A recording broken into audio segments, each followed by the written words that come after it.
Si les contes peuvent devenir réalité, alors c'est ici. Essaye de le raconter. Personne ne te croira. Quand tu le verras, tu diras « c'est incroyable ». Excitation, spectacle, aventure, bonheur de vivre et le rythme de la samba. Est-ce que c'est un rêve ou la réalité? Entre dans le conte, saute, écarte les ailes ou plonge dans la mer et flotte. Rêve tout éveillé. De nos jours, rien n'est impossible.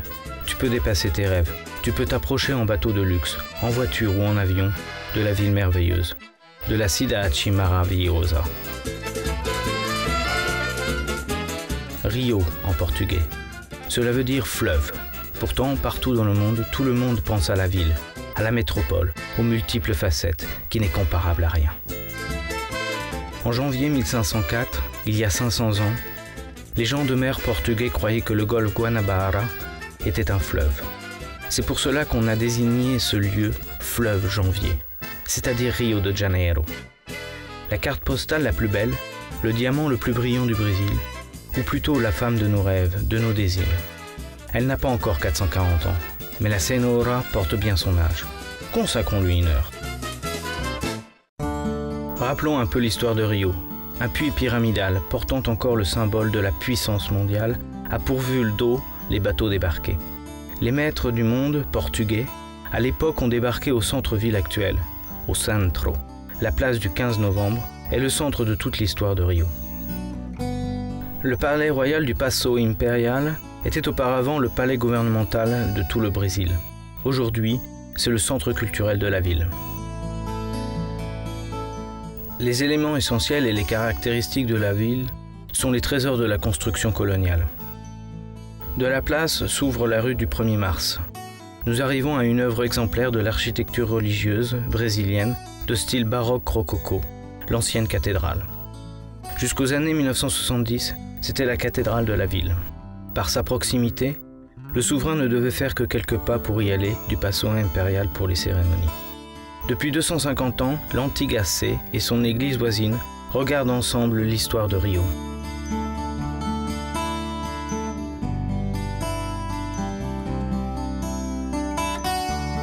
Ici, le général Osório marque l'histoire sur son cheval fier en bronze.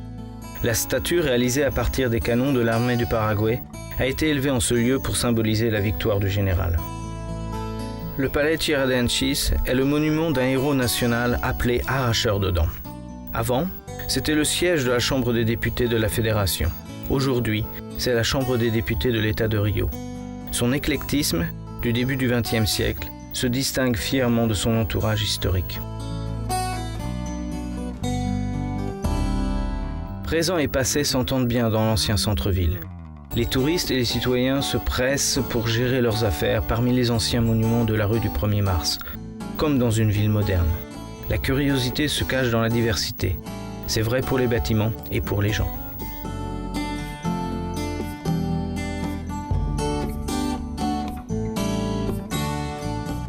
On appelle Carioca les indigènes de Rio. Ce mot signifie dans la langue des Indiens Tupis « maison de l'homme blanc ». Cet homme blanc a élevé de nombreuses et merveilleuses constructions dans cette ville aux multiples facettes et y vit en harmonie avec les autres races.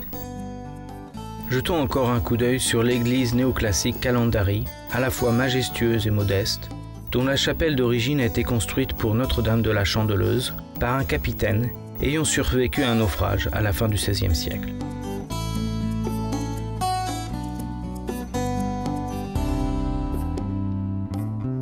Chaque monument a sa propre histoire. En 1590, 2 prêtres bénédictins sont arrivés de Bahia sur cette colline de Rio pour y construire un monastère dédié à Saint Bénédicte.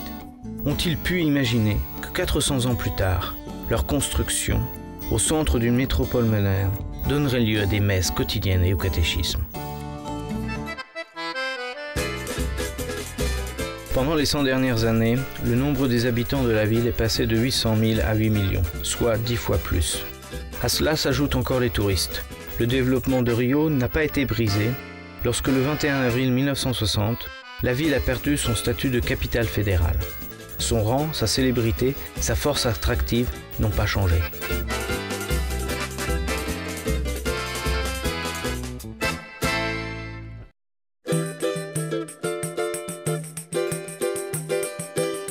Les quartiers animés de Santa Teresa et Lapa sont le Montmartre des artistes de la ville depuis longtemps. Le monument principal du territoire est l'Arcos da Lapa, une immense conduite d'eau qui remonte au temps de la colonisation et qui sert de viaduc pour le tramway de Santa Teresa depuis 1896.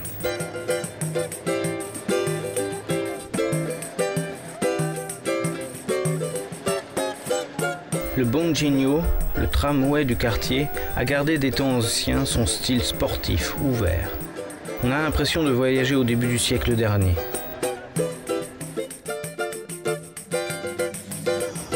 Attention, il ne faut pas se pencher en dehors. Tenez-vous bien. Cette église révolutionnaire, audacieuse et à la fois simple dans sa forme, a été construite dans les années 60. Sous le cône tronqué pyramidal, quelques 20 000 personnes se regroupent pour prier. Les dimensions sont importantes. Le diamètre du fond mesure 106 mètres. La hauteur est de 96 mètres. Depuis sa création en 1976, la cathédrale porte le nom de Saint-Sébastien et elle est la cathédrale de la ville. La première statue publique du Brésil date de 1862. Le monument de l'indépendance représente Pierre Ier sur son cheval en uniforme de général. Dans sa main droite, Dom Pedro I des Brésiliens tient la première constitution du pays, proclamant l'indépendance.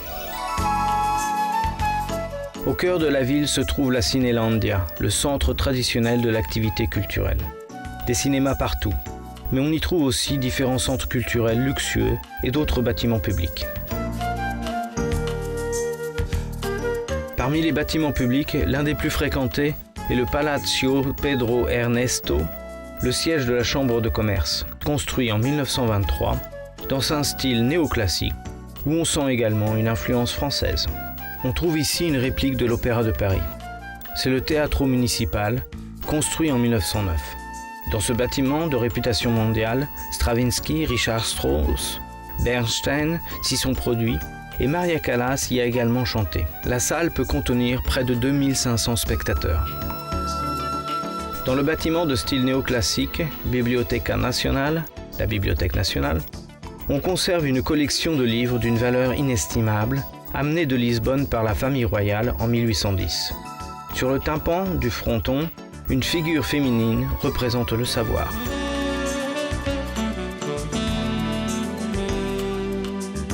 Le musée des Beaux-Arts des Brésiliens a été construit au début du XXe siècle dans un style éclectique. Sa collection comprend 20 000 œuvres d'art brésiliennes et étrangères. De ce qu'on a vu jusqu'ici, il est clair que les cartes postales n'arrivent à représenter qu'une infime partie des valeurs culturelles traditionnelles de la ville. À côté de ces beautés, Rio nous livre également des valeurs scientifiques. Allons les voir.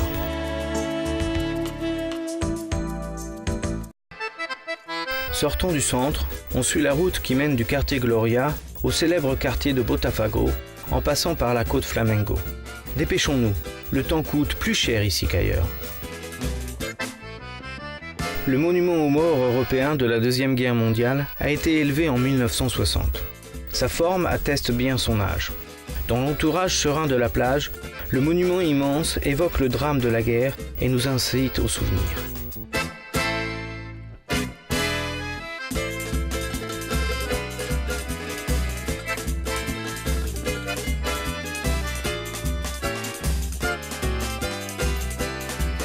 Sur une colline se dresse l'église et musée de Nossa Senhora de Glória, témoin de l'époque impériale.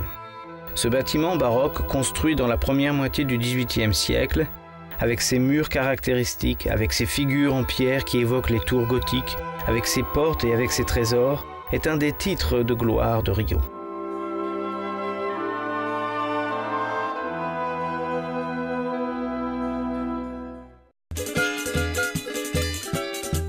En 1950, la route où l'on passe maintenant était recouverte par la mer.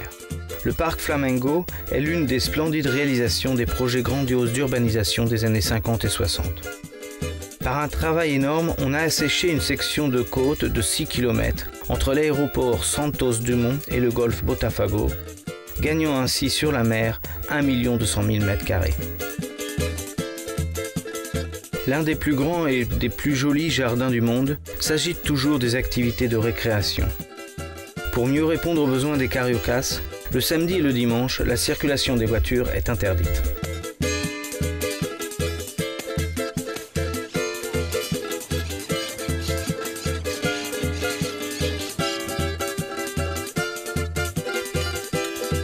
La ville de San Sebastiano do Rio de Janeiro a été fondée en 1565 par Estácio de Sá et ce monument pointu a été élevé en sa mémoire. Nous traversons maintenant le quartier Botafogo, réputé pour son équipe de foot et pour son golf sillonné par de nombreux yachts, pour aller vers la plage de nos désirs, la Copacabana.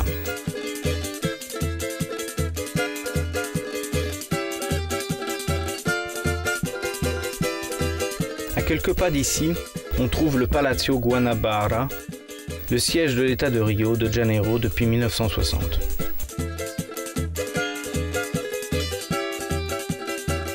En arrivant sur l'avenue de la Princesa Isabella, nous pouvons rendre hommage à la statue de la princesse Isabelle, libératrice des esclaves. Elle a aboli l'esclavage au Brésil par la loi de 1888.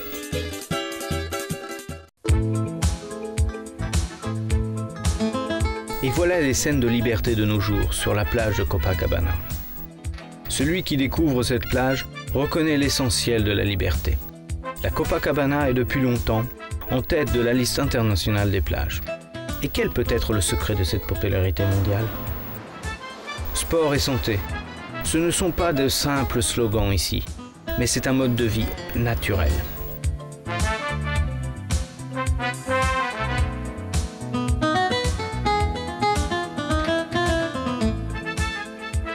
Le soleil, la plage qui s'allonge devant les hôtels élégants et des montagnes somptueuses, c'est une vue miraculeuse. Où est-ce qu'on pourrait trouver une harmonie plus complète sur la Terre? Mais on n'a pas encore parlé des personnes les plus intéressantes, les belles de la plage.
Le quartier de Copacabana est l'un des lieux les plus peuplés du monde. Même la Praia, la plage, est souvent surchargée de personnes. Ce n'est pas le nombre, mais la diversité presque infinie des personnes qui frappe surtout le visiteur.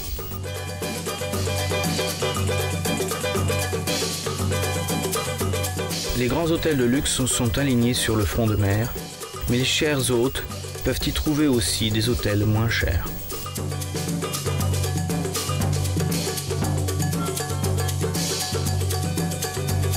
La forteresse spectaculaire de Copacabana a été élevée dans la première décade du XXe siècle, dans un style Art Nouveau. Depuis qu'elle a quitté son ancienne fonction en 1986, la forteresse accueille le Musée national de l'histoire guerrière. La forteresse est bien conservée, en excellente forme, comme les jeunes sportifs s'entraînant aux alentours.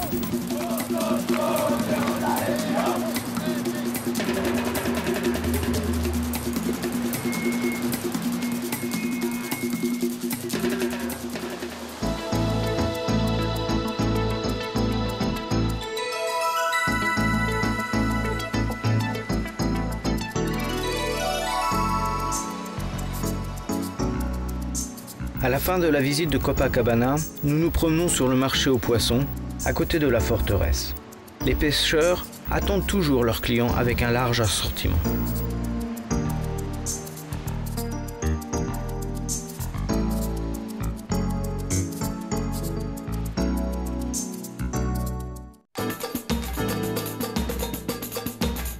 Des rochers nus, bizarres, d'Arpaio d'or séparent les deux plages les plus prisées, Copa et Ipanema.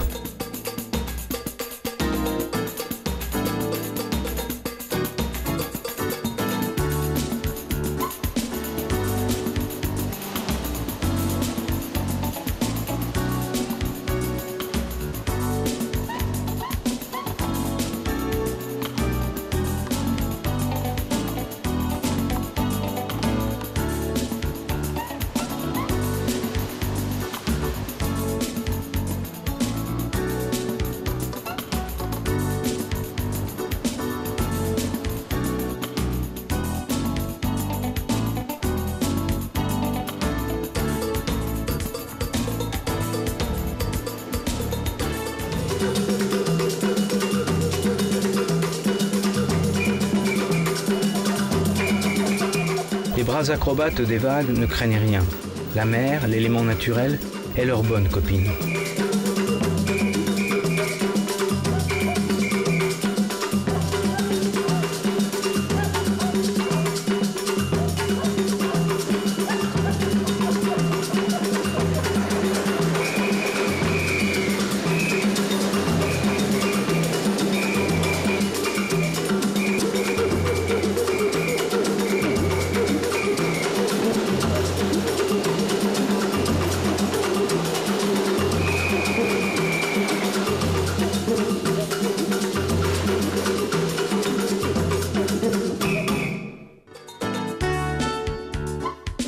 Ipanema, à l'origine ce mot signifie eau dangereuse.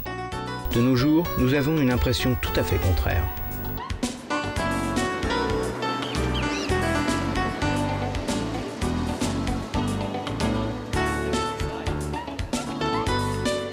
Grand constructeur du remblayage de la plage de Rio, Burle Marx a laissé également la trace de son travail sur cette plage. Le long des plages de Copacabana, d'Ipanema et de Leblon s'allonge un large passage pour piétons, une voie quotidiennement utilisée par des dizaines de milliers de personnes.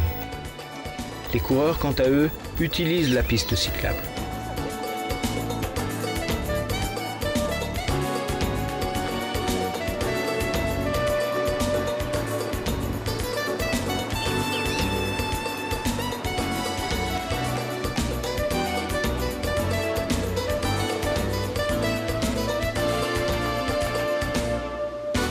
Plage de plus en plus populaire, est le lieu de rencontre des bons vivants, des dandys, des artistes bohèmes. Ce quartier est réputé pour la chanson d'Antonio Carlos Jobim, la fille d'Ipanema, et c'est le lieu de naissance du maillot de bain presque invisible, le maillot brésilien.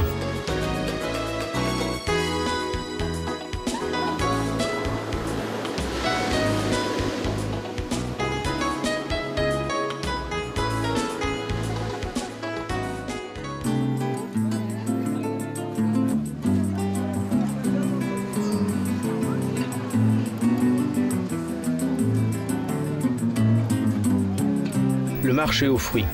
Pour le visiteur, peu de produits semblent connus.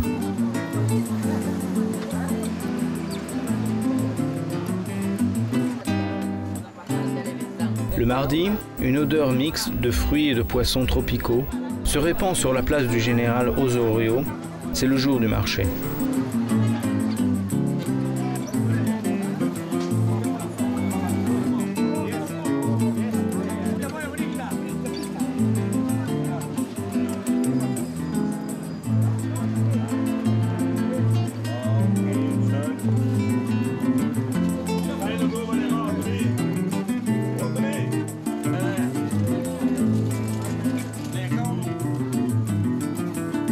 Le dimanche, sur la même place, on trouve un autre spectacle. Le marché des hippies, dont le nom et l'ambiance évoquent les années 60, mais où aujourd'hui, on vend des produits nobles, de l'art folklorique à vraie valeur artistique. Venez, venez! Les mimes ne sont pas à vendre, mais à part cela, tu peux acheter tout ce que tu désires. Si tu exerces l'art du marchandage, tu peux faire une bonne affaire.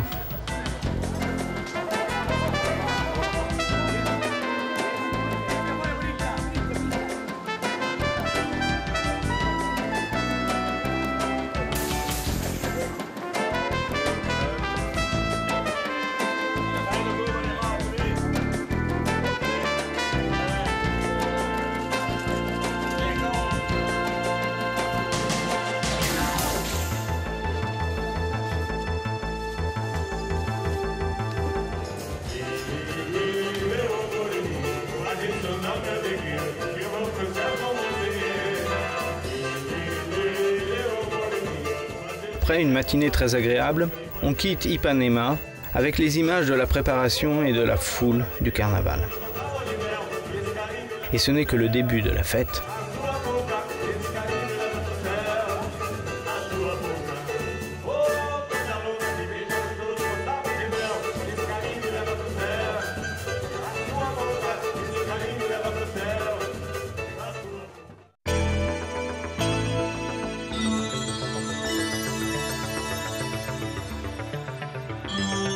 Comment pouvons-nous nous offrir d'autres aventures? La mer ne suffit pas. Voulez-vous encore un lac parmi les montagnes? À Rio, on trouve cela aussi.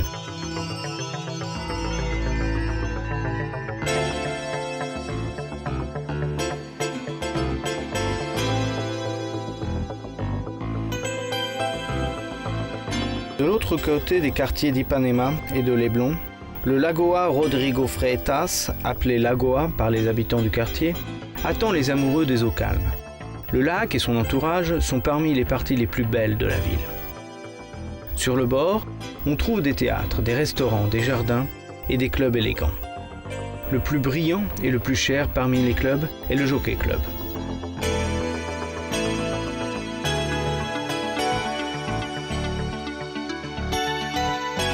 L'Hippodromo, l'hippodrome de Rio, s'étend sur le bord occidental du lac. Depuis son ouverture en 1867, le Jockey Club attire des milliers de gens à chaque course.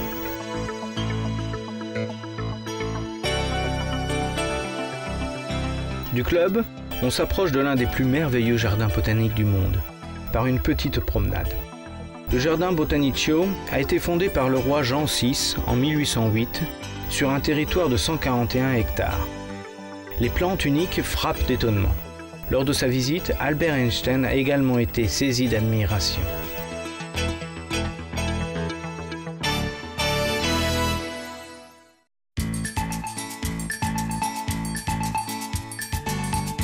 Des roches pittoresques de la côte Vidigal, une vue s'ouvre sur la structure caractéristique de la ville de Rio. Au-dessus des quartiers riches, sur le flanc des montagnes, s'installent les quartiers démunis, les favelas. À distance, les bâtiments serrés semblent pittoresques.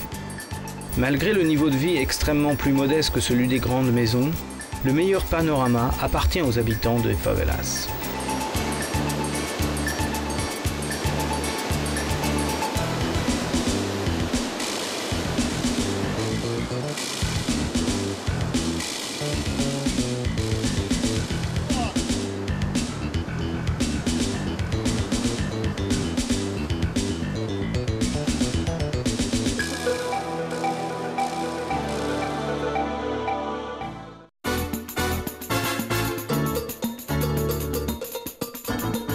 Maintenant, on vole vers les quartiers riches.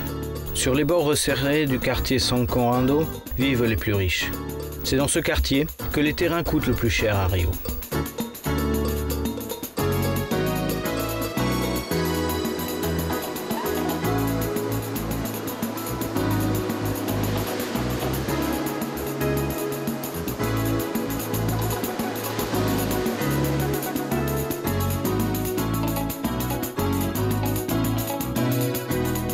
Avec son altitude de 842 mètres et ses falaises, la montagne Pedra da Gavea est la sentinelle qui veille au calme de San Conrado. Les matadors des vents décollent de la montagne voisine, la Pedra Bonita. Les planeurs et les parachutistes donnent l'évidence qu'il faut du courage, ou plutôt de l'obsession pour faire ces sports miraculeux. Il est certain que ces sportifs ne doivent partager le panorama exceptionnel qu'avec les oiseaux.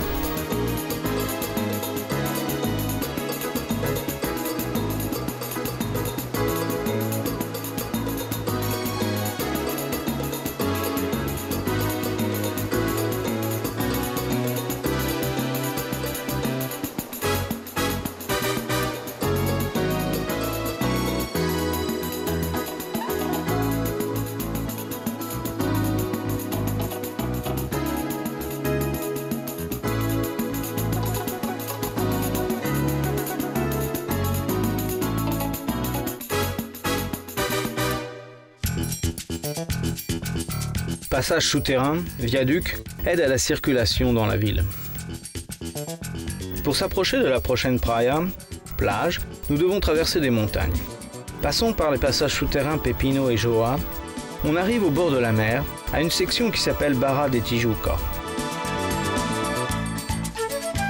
La Barra est la plage la plus longue du sud de Rio. Même si les vagues gigantesques de l'océan présentent un danger considérable, les cariocas préfèrent cette plage presque omie par les touristes.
Flottons dans l'air au-dessus de la forêt urbaine la plus grande du monde. Au-dessus de nous se trouve la Floresta Tijuca, la forêt Tijuca. Mais oui, c'est Rio également, dans la forêt immense. Le parc national de Tijuca présente un territoire de 100 km². L'altitude du parc varie entre 100 et 1000 mètres. Le climat du parc est agréable, un peu moins chaud que dans la ville. Un réseau de routes de près de 100 km permet de visiter la forêt profonde.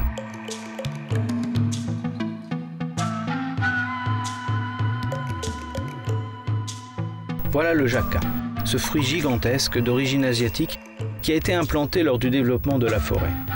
Au début, on l'a cultivé dans des jardins. Aujourd'hui, il vit à l'état sauvage dans la forêt. Voilà les habitants de la forêt, les acrobates du feuillage, les parents des macaques, les sajous. La société des sajous est bien organisée. Un mâle domine une trentaine de ses congénères.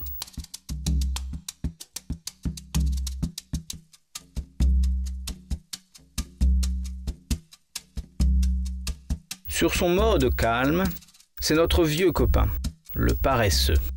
Rien ne peut déranger son calme. Saviez-vous qu'il est également l'habitant de Rio ? Une tradition portugaise que l'on retrouve partout, le carreau bleu. Ici, on voit le plan du parc peint sur carreau.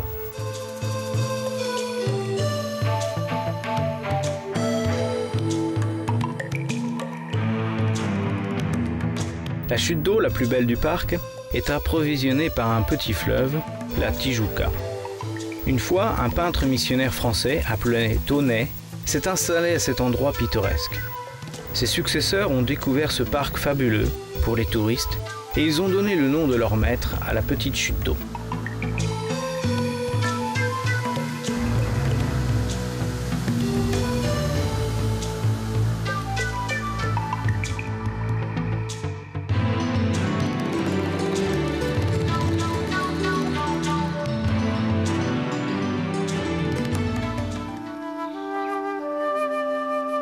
Le temps s'arrête au fond de la forêt. Passé et présent se promènent ensemble à l'ombre des arbres séculaires. Tout le monde peut se mettre à la table de l'empereur. Le point de vue chinois est dressé à la mémoire des anciens Chinois qui ont tenté d'introduire la culture du thé dans le pays du café.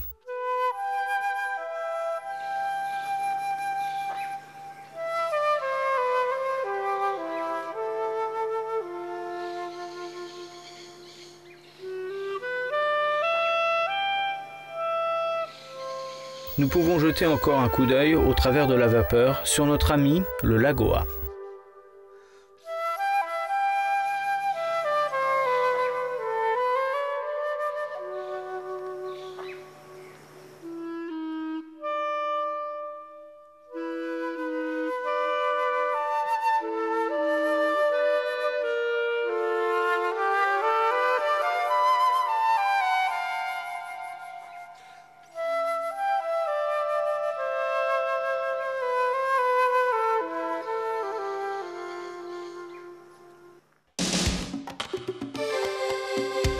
En montant sur le point de vue de Dona Marta, un panorama incomparable s'ouvre devant nos yeux dans toutes les directions.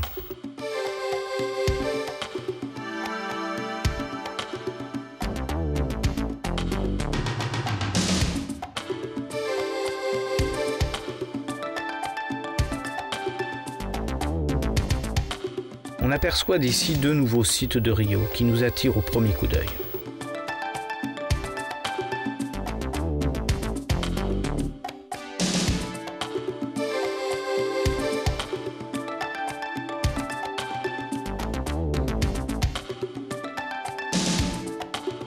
Sur le bord de la route, des petits animaux nous observent, et nous les observons aussi par les yeux de notre caméra.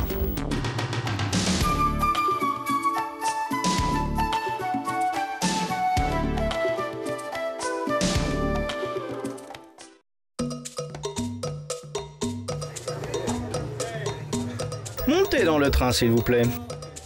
Nous continuons le tour de Rio en empruntant le chemin de fer à crémaillère. La ligne a été inaugurée il y a 120 ans. Au début, une locomotive à vapeur a remorqué les wagons, mais depuis 90 ans, un train électrique trépide sur les rails.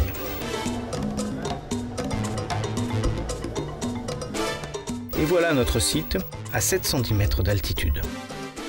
Le Corcovado.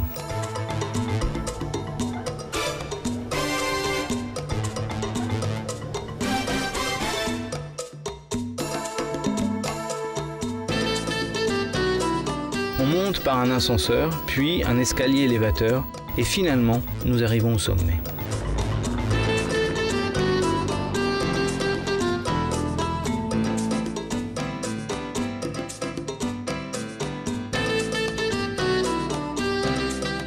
Nous sommes donc devant notre Maître Jésus-Christ, qui s'élève à une hauteur de 30 mètres sur une gaine de 8 mètres. Les bras écartés mesurent également presque 30 mètres. La main fait 3 mètres. La tête, 4 mètres. Le poids est de 1145 tonnes. La statue de Jésus, le Rédempteur, est le résultat d'une entreprise de 5 ans de collecte de fonds et de construction. La statue a été inaugurée en 1931 et ne cesse de saluer par ses mains écartées tout le monde dans la ville des merveilles.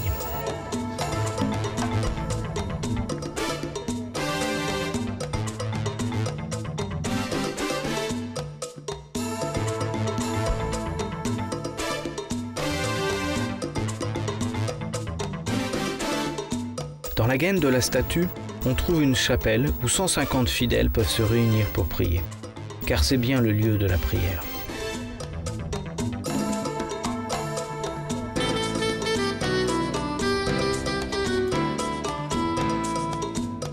Encore un panorama au-dessus du centre-ville.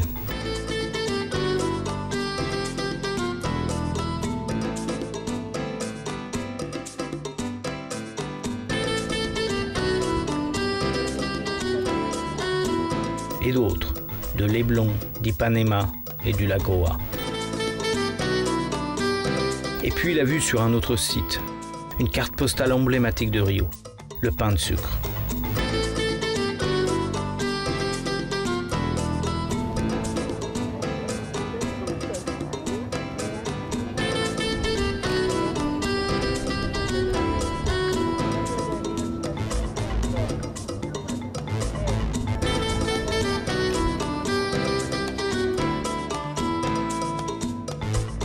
À propos des cartes postales, souvenirs de Rio.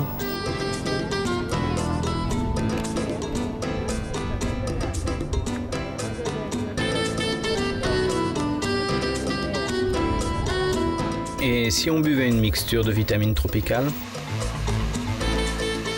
Que tal uma vitamina?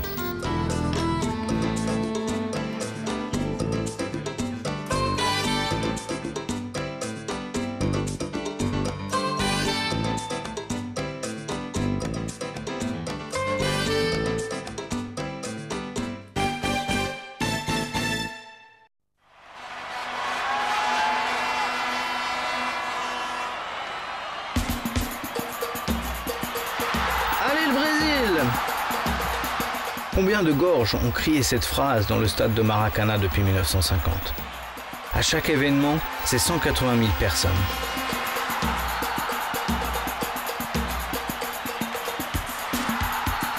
La construction a commencé en 1948. Pendant 3 ans, 11 000 ouvriers ont travaillé jour et nuit pour achever l'un des plus grands terrains conçus pour les meilleurs joueurs de foot.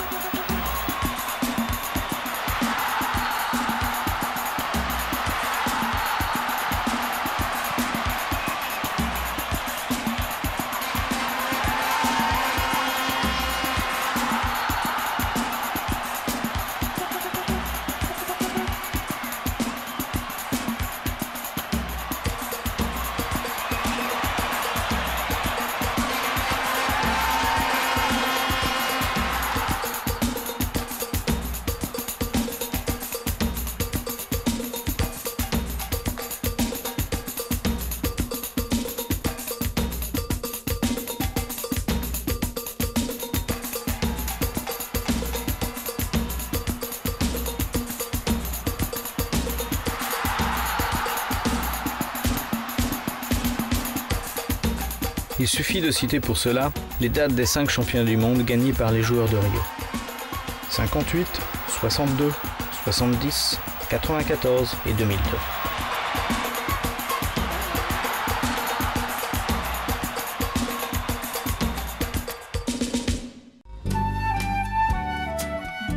À quelques pas de Maracana se trouve le centre commercial de Nord-Est.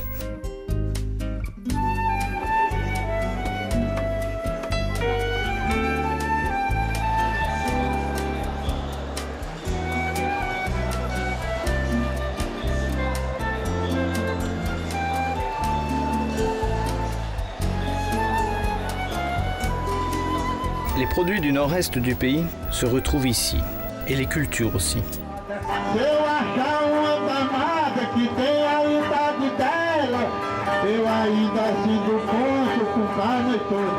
On y retrouve ainsi des chanteurs-crieurs qui se moquent de tout le monde dans leurs chansons improvisées.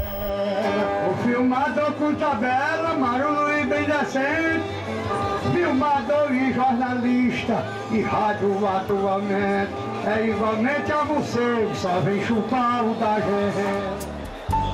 Des danseurs passionnés de la tradition appelée foro qui semble être frappés d'une épidémie érotique sur les places du centre-ville.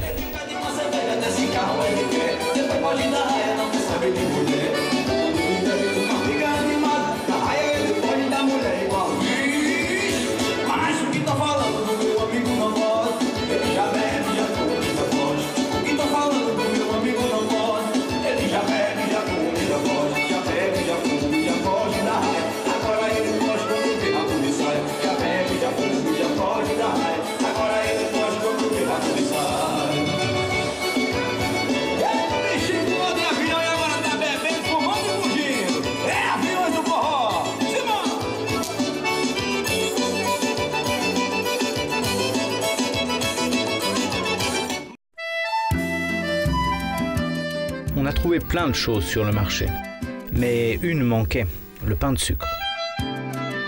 Après tant d'aventures, on décolle et on vole comme dans un monde imaginaire au-dessus du bleu brillant de Rio. Voilà le fabuleux pain de sucre. La montagne a été ainsi baptisée en 1565 par un jésuite, Anchieta. Il était le premier à comparer la roche à un pain de sucre dans sa lettre sur la fondation de la ville.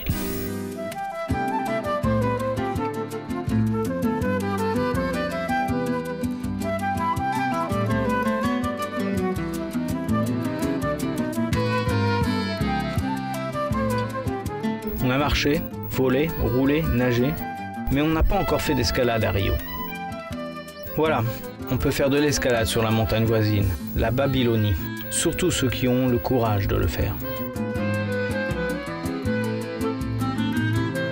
Une autre voie plus sûre, le téléphérique. Incroyable, mais voyager par téléphérique dans une cabine pouvant accueillir 115 personnes à 200 mètres d'altitude est plus sûr que de voyager sur une route.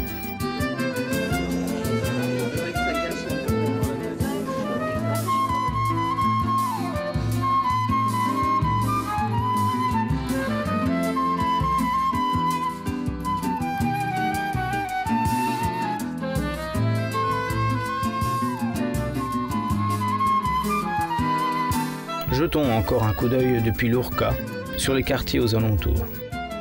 Rio de Janeiro, Jolie femme. Il est temps de dire au revoir. Mais attendez, on a encore des choses à voir.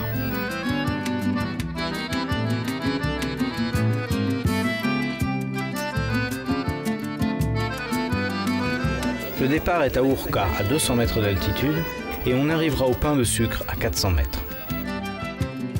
Le téléphérique entre l'Urca et le pain de sucre est à la disposition des touristes depuis 1912. Les premiers visiteurs faisaient les 1500 mètres de trajet dans une cabine en bois pouvant accueillir 23 personnes. Cette vieille technique a fonctionné pendant 60 ans, sans accident.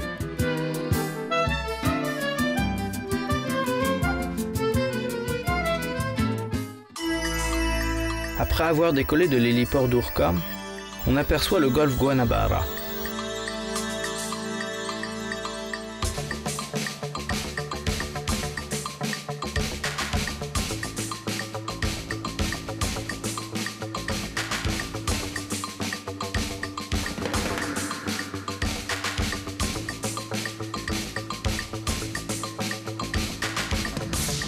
D'ici, on voit bien l'entrée du golfe où les navigateurs portugais sont arrivés sur la terre promise.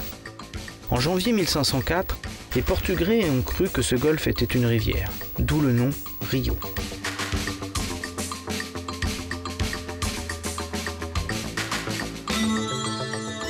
Merveilleux. On arrive à côté de Niterói. N'ayez pas peur. Ce que vous voyez maintenant n'est pas un ovni gigantesque, mais le musée des arts contemporains construit par Niemeyer. Encore une merveille. Allons-y. Le pont entre Rio et Niterói a été construit de 1968 à 1974. 10 000 ouvriers sous la direction de 60 ingénieurs ont construit de 600 000 mètres cubes de béton et de 80 000 tonnes d'acier un pont de près de 14 km. Il figure parmi les ponts les plus grands du monde.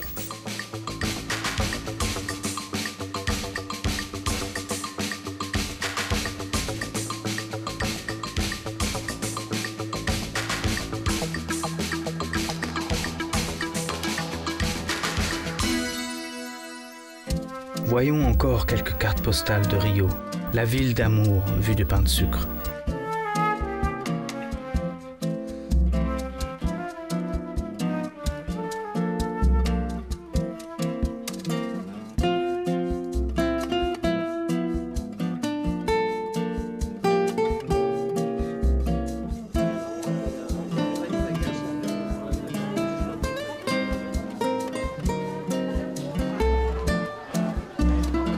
Cette fille fabuleuse représente les contours de Rio. Rio, Rio, c'est l'amour, c'est sûr. Donc, rendez-vous à 10h ce soir à Copa.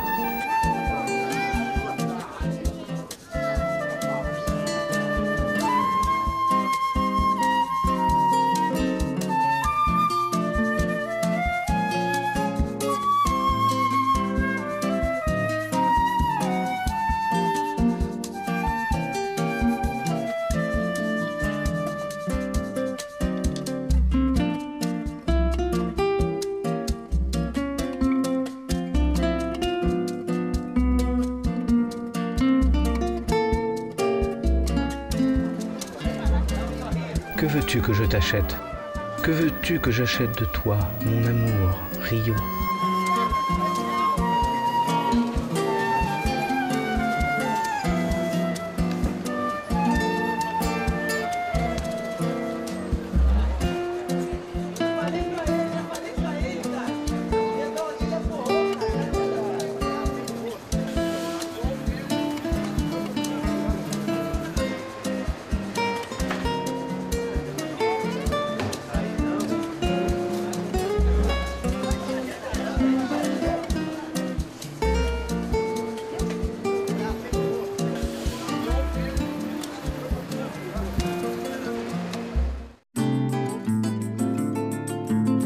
Ipanema by Night.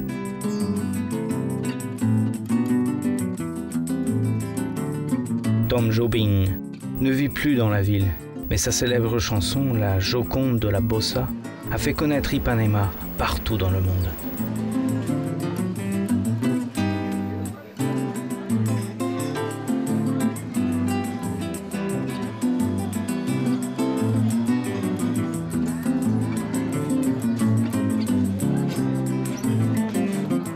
C'est le rythme sensuel, étouffé de la nuit. C'est le cher enfant de la samba et du boléro, la bossa nova.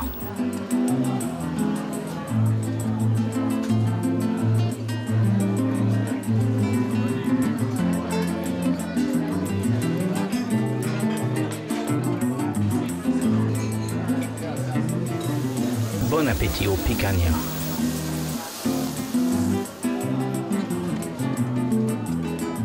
La fille d'Ipanemaí, The Girl from Ipanema, Garota de Ipanema, Vinicus de Moraes, texte original, scène originelle.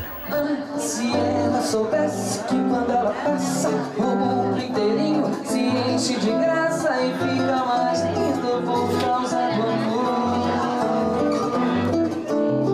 amor. Soji, un cocktail caipirinha. Eu tive um sonho e acordei chorando, por isso te liguei. Será que você ainda pensa em mim? Será que você ainda pensa?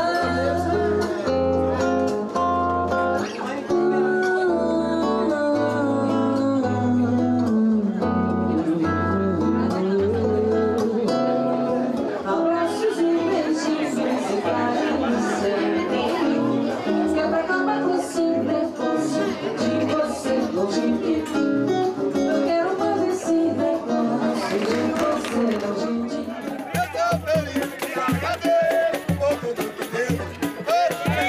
Samba, samba, samba. Qui connaît le sens de ce mot? Quels sont les sens de ce mot de nos jours? C'était peut-être le nom d'un guerrier africain, ou peut-être le nombril en langue bantoue. La deuxième semble plus compréhensible et acceptable. Il est certain qu'on peut l'utiliser en tant que synonyme de Rio. En entendant ce mot, nous pensons tout de suite au Brésil. Carnaval, ascension terrestre de la danse. Que peut-on encore dire aujourd'hui à propos du carnaval? Une fête populaire exemplaire. Les mots ne sont pas assez forts pour le décrire. Il faut s'y rendre pour le voir, ou pour s'y mêler, pour en devenir fou.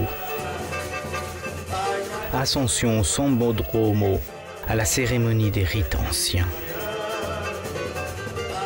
Ce soir, tu seras la mienne, ma chérie. Rio.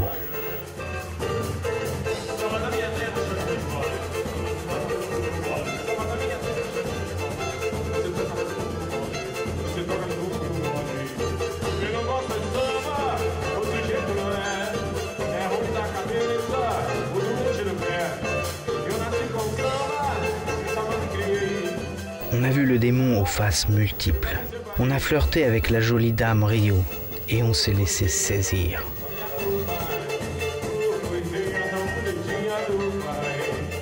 On a sauté, volé, plongé, flotté dans la beauté. On a vécu dans un conte. On a rêvé tout éveillé. Laissez-nous rêver encore un peu, s'il vous plaît.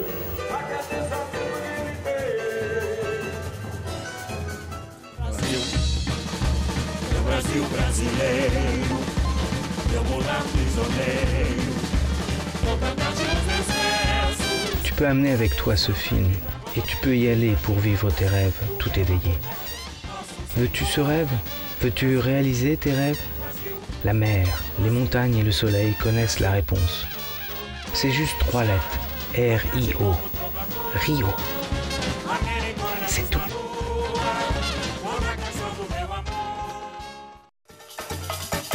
Muito obrigado, meu amor.